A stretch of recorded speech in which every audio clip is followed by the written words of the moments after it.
В селе Ой Хангаласского района уже третий год действует бизнес-инкубатор для начинающих предпринимателей. О принципе работы и его резидентах в материале Виолетты Засимовой.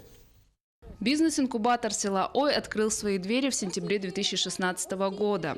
Одноэтажное здание с 6 офис-боксами было построено на средства из республиканского бюджета по линии Министерства предпринимательства, а также при поддержке района Инослега. В данный момент все 6 офис-боксов заняты начинающими предпринимателями.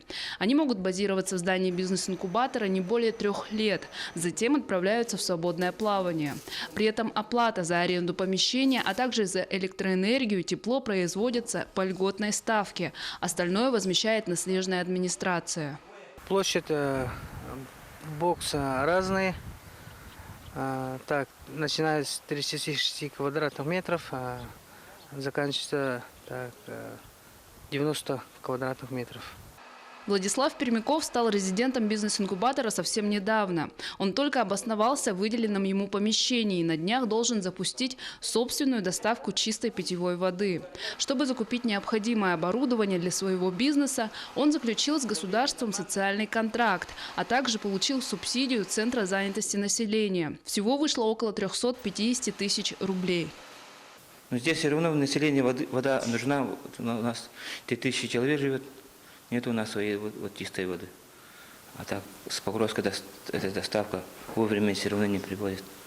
Еще один резидент бизнес-инкубатора Семен Денисов также воспользовался социальным контрактом, чтобы приобрести стенд для регулировки и ремонта топливных насосов высокого давления. И теперь предоставляют услуги по ремонту топливной аппаратуры дизельных двигателей. Клиенты обращаются к нему не только с населенных пунктов Улуса, но и с соседних районов.